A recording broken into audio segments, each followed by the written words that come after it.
All right, what is up? So I hope everybody's Thanksgiving was good. First off, we have made major progress. It seems like I'm dumping a video almost every single day, but it's because I'm trying to move at such a fast pace that it's like if I don't dump a video a day, then there's going to be so much that's not explained that I'm going to have to continuously be explaining in the comments. So a lot of these videos, you know, or you notice, we're going to track the progress of everything. I'll try to DIY as much as I can to help y'all out if you're doing it yourself, but I'm gonna try to explain everything I can. So a lot of these videos are gonna be tons of explanations. That way you better understand. Anybody can record their stuff in the garage, cutting stuff up, do fancy shots with sparks throwing everywhere and all that stuff. But I want you to better understand. Hope everybody had a good Thanksgiving. It is Saturday. Unfortunately, my Thanksgiving went good. Thanksgiving night turned to crap. Started feeling like complete crap and woke up Friday morning just completely my pickle in the dirt, son. I was freaking dead as a freaking doornail. Didn't eat anything on Friday at all. Slept all day Friday. Just felt completely sick. Friday night felt completely sick. 4 o'clock this morning, 4 o'clock Saturday morning, I was just sweating like crazy, feeling like, you know, complete crap, and didn't know how the day was gonna go. But so far today, I managed to get it back up and rolling. We've put some Christmas lights up around the house. Look at that. Got Christmas lights up for Harper Joe. And now here it is, 3:30 in the afternoon, and I'm gonna come out here and keep on freaking getting it on this thing. I'm not 100% back yet, but I'm gonna force my body to keep on getting it. There's no quit around here. So first off, on Friday, let's see here, was it Friday? Yeah, Friday, between being sick as crap, I worked a ton on the internet. I also edited y'all a video, got y'all a video up in between me sleeping, and I was able to sort out our header issue. So I purchased 2 sets of headers Friday, spent a little over $3,000 on headers alone, and ended up canceling one order, thankfully, because I found a better one later. So we have 1 set of headers on the way. They come in right at like $1,200, I think, or so. Not bad at all, man. Everything I was seeing was like $1,800, $2,000. We needed headers that went forward and went down the engine block. What we need is, instead of these things going straight down like this, we need headers that either dip and come down here, or they need to come here or come slightly up. The ones that I ordered, I believe, are coming out of Florida, and they actually kind of come right here and then kind of kick up a little. So they're tucked in the pictures, they're tucked up way close to the valve covers, okay? And as you can see, we have nothing but real estate between here and the valve covers. So we are amazing. We should be amazing on these. Like I said, coming in at like $1,300 was just absolutely, I'm stoked with that. I paid $3 something on that through my wholesale account through Summit. I do have a wholesale account where I get stuff a little bit cheaper. And I went ahead and did the return process, because I send stuff back, you know, back and forth. So we're going to box these up Monday when we get back to work. And my wife will get these sent back to Summit to get money back on these. And then the other ones being only, you know, like 13, I think they're 11 to 13-ish. I don't remember what I paid, but I'm only like another 1,000 out of pocket on, it looks like a nice set of headers. So I think we're finally good. We're in the clear of the headers, but we have got a lot to clean up here. And I think that's what I'm about to try to do this afternoon, is make some progress on cleaning some stuff up. We need to get these little nubs off where the old bars were, man, I sounded like a freaking hillbilly there. Old bars were. And then I guess I'll just leave these tabs probably for right now. I'm not sure. The front end technically is bolted off of them, but I don't know if I want to leave them.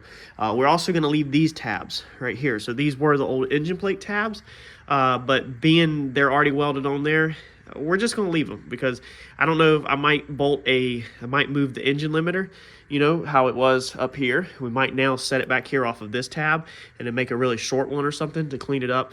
So we're just going to leave them, and if not, you know, we can mount something to them. I'm not going to get rid of them right now. We're just going to get rid of these. We're going to go ahead and clean up our tops right here, because all this is going to have to be painted. So we need to go ahead and flat wheel all of this out, and then we need to go ahead and grind this area out, because this is all going to get plated also, or at least grind some of the perimeter. I don't know how much I'm gonna grind today, but at least do that. We have ordered also Friday all of our Heim joints for our arms. We've ordered all that stuff. I'm discussing with y'all in private message a couple to y'all, like such as different ball joints. Pretty cool stuff. Shout out to everybody recommending that stuff. There's a few of y'all that have gave me excellent advice, and I greatly appreciate it. And yeah, I'm just ordering like crazy. We need to go ahead and get this stuff cut out the way, but I got to undo the fire lines to do that. Let's see here, what else? Cut that, clean all that up, and then figure out, you know, 100% what we're gonna do inside here, which I guess we're gonna hold off on that just a little bit before we start making or cutting any more trans tunnel. So I'm gonna just try to grind for a few minutes, I guess, while the sun is still up. I can open this garage door all the way up, and it's already a mess all over the place. So grind a little bit more, lift this motor back out, get it out completely out the way, maybe square up my engine plate, figure that thing out, and get that all grinded out. We got to grind up inside here to be able to weld some more tabs on, so I need to do a little work there. Just stuff like that. And then once we finally figure out the exact placement, then we can move forward with building trans tunnel and smoothing the firewall. The firewall, what we're going to do is we're going to cut everything out pretty much that we can. We're going to still keep the factory firewall there, but we're going to clean up a lot of it, cut it out, and then we're going to smooth plate it. So probably like aluminum plate it. You know, maybe steel. I'm not 100% sure about it, but we're going to do a nice one piece of clean metal all over it so it don't look like complete garbage, and clean that up so that looks really good. So let me lift this motor out the way. There's gonna be nothing to film, but I'm gonna do some grinding and some cleaning, and then I will, you know, keep y'all posted along the way with every detail. All right, next day, literally yesterday afternoon, you know, just being sick and everything, I come out here and got all this grinding done. And if anybody knows grinding, which most people on the channel probably do know grinding fab work, it can be tiring, especially when you're having to grind that much down. But I did this, and then I called it quits because I felt I was already pushing myself from trying to recover from being sick and everything else I'd done yesterday. But we got our tubes all cleaned up. We got our upper frame rails all cleaned up. Now these are gonna get plated on the side. You can actually see where the factory frame rail right there. Some of it's left because you remember it curves like this. So the factory frame rail has a radius in it where it's bent and it curves out. So the top used to be flanged. It used to be flanged some up here, I think it was. This is all flat. But anyway, when you flat wheel it, it's still poking out just a little bit. So it'll probably have to be tapped in. But I'm going to wait until we go to plate that, and then we'll make sure this is all nice and square and the same thickness and all that stuff. But I got the paint off of it, and that was my biggest goal for yesterday. We can hit this in with a ball peen hammer. You can see that the top, it's plated already. So this is factory frame, this is factory frame, and then this is where it's plated. It's actually thicker than it looks right there. It's just this edge has been tapered. It's plated on the top, plated on the inside, plated on the face. It was never plated on this side. So this is the last side to plate it, and then the frame rail will be plated from here to there all the way around. Besides, let's see here, no, the bottom is plated also. You can actually see the plate on the bottom, because we didn't cover it up or anything. So got them prepped, ready for the plates to be cut. And what I'm going to work on today, it is Sunday morning. I'm going to get this suspension out the way. So we're going to go ahead and get this taken off, since we need to modify the lower control arms, modify the upper control arms, get them broke down and off the spindles. Go ahead and drop them off at Uncle Mike so he can go ahead and thread them while they're off the car. We're probably going to make maybe some little changes to this. Not 100% sure yet. Kind of got to see how the shock falls. I know some people are worried about this being a lower quality. I'm not too worried about it, but we'll see what we can do once we get everything laid out. Harper, you out here helping me this morning? What is that? A star. It's a star? Yes. Awesome. Where'd you get that star? On that house.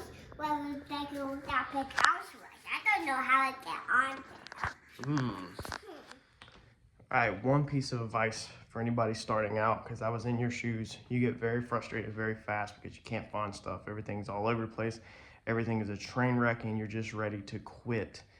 When you're tackling a project this big versus taking a whole race car that was running, cutting the whole front end off, and trying to get it back together in basically 30 days, 35 days. My goal, my imaginary goal, was January the 1st, the car back together. I can go past January 1st if I need to, obviously, but that's kind of my goal. You got to set yourself a goal. But one piece of advice is you have got to stop and keep cleaning up and keep things organized. So when I'm tearing things apart, even we do this sometimes on the humongous salvages. Normally at work, when we rebuild a salvage title vehicle, we actually just throw everything all across the cowl or inside the car. But on something like this needs to go back as fast as possible. So I took a few minutes this morning, re-cleaned stuff up, reorganized some stuff, put up a couple tools. Still got some trash laying around. But basically, you know, say, well, this is stuff that we don't need for the car, such as I've left on the ground, shocks, we don't need that. But this is stuff that's going back on the car. You know, here's some new parts, leave them in the bag when possible. You know, here's some new turbo parts, stuff like that. You know, these are items going back on the car. And even now, in a split moment when I tried to clean up, I'm missing my clamps for this, you know, so I'm missing these clamps. Now I think they're over there on the red cart buried in another pile of stuff. But the whole point is even though I try to be organized, you can still lose stuff. So imagine if you did not try to be organized at all, how stressful it would be. I mean, I've even zip tied the intake gaskets to here so they don't fall out, hit the floor. I've laid the bolts for the intake manifold in a bag with the intake manifold. That way this thing will go back together, you know, as fast as physically possible. You know, and I'm not perfect on everything. I've got, you know, nuts and bolts thrown in here because I know that these are header bolts. I know these are shock bolts, and I know every single 10 millimeter like this is a body bolt because I simplified my project and I put every single panel on with a 10 millimeter like that so that it's nice and easy. But like when you take apart your, you know, tie rod, put your freaking pieces back on, okay? Put your pieces back on there so you don't lose them. And just try to keep everything organized, you know, take a moment to clean up. I'm tearing down this side right now, so I'm taking apart these A-arms. This is another cart I've got some stuff thrown on. Harper has some stuff thrown on it for her baby doll, as you can see. But this is, you know, another cart with stuff that goes back on. It started out as I was going to put all the Procharged stuff on it, and I said we'll lay some more stuff on it, just bigger items that are a little bulky that I don't want on the table. But I know that, you know, there's stuff right here on top that goes back on the car. That stuff down there is also for the car, and then that tray down there is for the transmission that we started a while back. I want to show you these control arms real fast, though, just to show how bad this stuff is that I was running. I can't look at that. When I go to move the ball joint, it will pick up. Let's see here.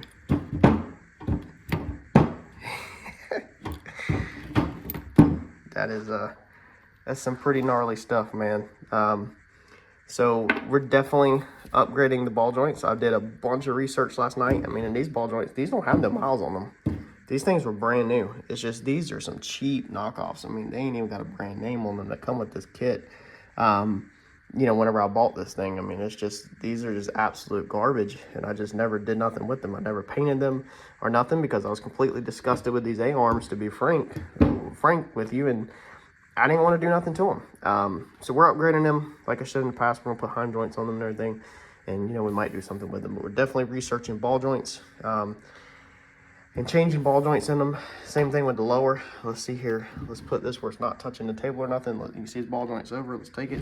But I can move the whole ball joint, and I can't even. I'm weight watched the table. I can move the whole table, and the ball joint doesn't move. That's how bad it is. So definitely not low friction ball joints by any means. Pretty terrible. I had come in here and sawed out this cross brace. So there was a bracelet here that went across here that I sawed out at some point. This piece right here is where the shock had mounted to it. You know, a couple people said that, you know, this needs to be braced. It's pretty crappy. I don't know. I mean, the welds aren't that bad, but I definitely could see how we want to improve it. So what we're going to do is we're going to see where the shock falls at, probably, or we might just go do it. Probably see where shock falls at first. We're going to cut this off right here, obviously, and we'll probably plate this to about right here. So we'll probably weld a steel plate to this, possibly, is what I'm thinking now, and then change it to where there's a shock mount right here for the shock to go through. And then, of course, like I said in the previous video, we're cutting the ends off and putting Heim joints on these, also changing the ball joints in these so that they are also low friction, and they'll pivot a lot better. We're building good A-arms. Somebody had asked, why don't we upgrade these, please get rid of these. I just can't stomach the money. So there's technically nothing wrong with them control arms at all. Yeah, you could say the quality is not the best, but if you're taking the ends out, which are trash, you're taking the ball joints out, which are trash, you ain't got nothing left but a chunk of steel. I think we can a lot of us can weld, so I think we can improve the part. To get nicer control arms, I mean, you're looking at anywhere from $200 on up to 800 each, you know, 1,000 each, some of the stuff I was looking at last night. And even the low side of 200 each, plus ball joints. The ball joints, I'm looking at about $100 of ball joints. There might be $400 worth of ball joints in the front end. I just don't see no point in changing metal for metal when we can just put, you know, 1 or 2 brace points in them, or just leave them as is and check the welds and let it roll. So pick and choose your battles. Plus, that is something that always could be changed later, but we are building kind of custom ones. So we probably won't ever be changing them in the future. So just figured I would kind of give y'all a little piece of advice on the cleanliness and zip tying your stuff. Zip tie nuts and bolts back inside places if you can, so that when you go to put it back together, it's faster to cut 1 2-cent zip tie, 1 penny zip tie, than trying to look all over your shop for a part. All right, so got both sides off, got this thing pretty much prepped, and I was about to go ahead and start drilling out these uppers, but I think I'm gonna run to the shop first and remove the parts card piece first to make sure I don't run into any rust. I would hate to remove something off of this car that then is rusty on the other car, and now I can't use it, versus, you know, just basically I don't have to remove none of this. And I still might not remove none of this at all up here. I might just leave this alone. Mike had wanted this cut out originally to pass the bar through, but now we're passing the bars through down here. So I might just let this be, honestly, up here, and just kind of cut it right here, remove it off of this, kind of remove this plate out, and make our connection back right here and off the firewall to set our forward and backwards. Basically, all I'm trying to do is use the parts car's inner structure to set our forward and backwards, and just to give it a little bit, couple inches across the top of the appearance of the factory Maverick rails, to put kind of the factory stuff back in the top of it. But one thing unique that I wanted to note is that I have showed on Randy's car, or I don't know if I showed it, I have off camera, I have told John and other people when we were originally looking it over, is always to look around your joints and stuff, man. If you start to see cracking and stuff, more than likely something has moved. Now this right here that's not a scratch, that's crack in the seam sealer, that's crack right there, that's busted paint right there. You can see this stuff comes off. I can get it off like that, okay? Now this is just seam sealer, so as it gets old, it it will naturally crack. I mean, this is from '74, so a lot of it's already fell off. But you have to, ask yourself, is that, cracking from age, or is that cracking from stress? As I told you in the past, the upper bars, which were down there, which held the shocks, they are just flat plated, so there's not actually any bar that runs through there. These are just dead plated here. Whenever this was designed, originally this car wasn't supposed to be to the level it was, and these were intended just to be kind of like shock mounts. They weren't tied into the cage. Previous video I said we're shooting through here and we're going to tie into the cage. That way we put some structure, some pressure back into the cage. But if you look over here on this side also has cracking all along all of this seam sealer, this original seam sealer. I think that would probably just be considered a chip, but this is definitely cracking. It's definitely a stress crack in the seam sealer. Seam sealer, if you don't know, is basically like caulking. It goes over every joint in your vehicle so that water doesn't get between the pieces where it's not painted. And I think the paint is old enough where I don't think we would be having shrink back, which is where material dries and shrinks up and cracks. And I don't recall seeing these kind of cracks in the past. I did touch all of this stuff up when we originally changed to like these mounts right here and stuff. If you recall, maybe this past summer, we changed some stuff on the front end, the fire system and everything. And I don't recall these cracks being here. So I don't know if this is just new stress from, you know, this bar, these front ends has come up a couple times and slammed down in the past as we've gotten faster. Since we put the car on methanol the past 2 outings, even though we haven't made a full pass, we've had some pretty violent launches. So I don't know if just this bar going back into here and shocking this plate right here, which goes underneath here and is spot welded in here, has cracked that or not. But if I was a betting man, I would say that that crack is from the shock, the hit, you know, of the pressure on this upper bar to that. So it's probably a good thing that we're going to go ahead and this time our shock bars will go all the way, you know, into the cage, and everything will be tied together. The floor will be X-braced. We're getting definitely more chassis in this car this time, you know, than we had in the past.